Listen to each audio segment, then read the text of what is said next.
బుచ్చయ్య చౌదరి గారు అన్నారు జగన్ తల నరుగుతా అని చెప్పి.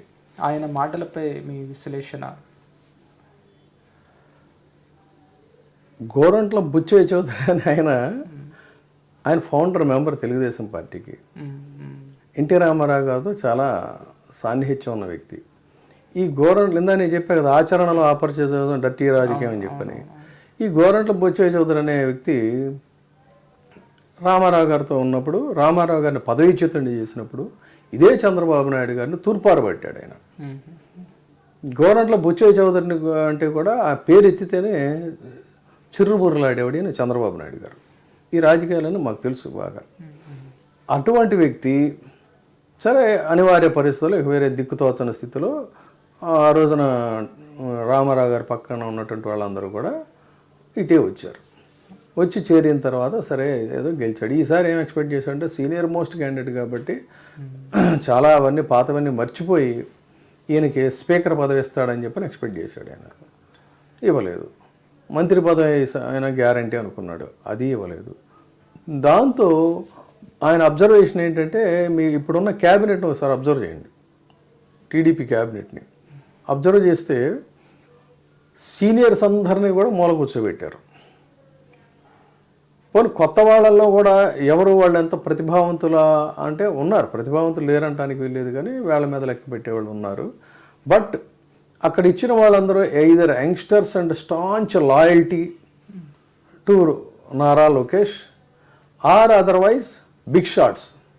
మామూలు బిగ్ షాట్స్ కాదు, అనారమస్గా సంపాదించినటువంటి మల్టీ మిలియనర్స్.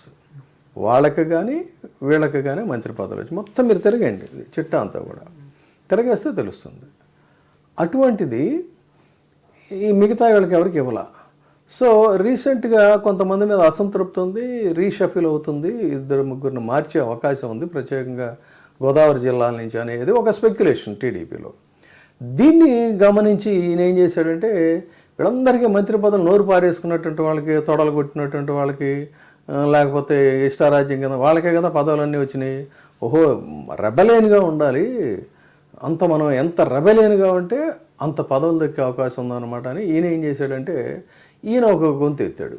కాకపోతే ఏం చేయాలంటే మనకు ఒక సామెత ఉంది, ఎవరు ఎలా మాట్లాడాలో అంటే సింహం గర్జించాలి, ఏనుగు ఘేంకరించాలి, నెమలి అరుపుల్ని క్రేంకారం అంటారు, కోయల కూ అంటుంది, నక్క ఇంకో రకంగా అరుస్తుంది, ఊళ పెడుతుంది. ఇది ఎవరు ఎలా ఉండాలో కుక్కలు మురుగుతాయి. వాళ్ళు ఆ శబ్దం చేస్తూ ఉంటుంది. కానీ ఈయన పరకాయ ప్రవేశం చేసినట్టుగా ఈయన నేను తల నరుకుతా అది ఇది అని చెప్పానంటే మనకి సినిమాల్లో కమెడియన్స్ ఉంటారు. ఈ కమెడియన్స్ రైఫిల్ తీసుకొని ఏదో సినిమాలు, అది కూడా అల్లు అర్జున్ సినిమాలో అనుకుంటా, బ్రహ్మానందం రేస్ గుర్రం దాంట్లో ఏంటి అతని పేరు ఏదో ఉంటుంది, ఆ క్యారెక్టర్ పేరు కిల్బిల్ పాండే అని చెప్పి దర్ అందరిని చేస్తుంటాడే. ఈ బుచ్చయ్య చౌదరి అనే వ్యక్తి కూడా జగన్మోహన్ రెడ్డి తల నరుగుతానంటే నాకైతే పెద్ద కామెడీ పీస్ కనిపి. చాలామంది వాళ్ళు ఆవేశంతో దీంతో రైలు పెరిగి నాకైతే నవ్వు వచ్చింది. హీజ్ అ ఫనీ గై అని చెప్పి అనుకున్నాను నేను. అది ఆయన గురించి చెప్పాలంటే. షర్మిల జగన్పై ఫోన్ ట్యాపింగ్ ఆరోపణలు చేసింది.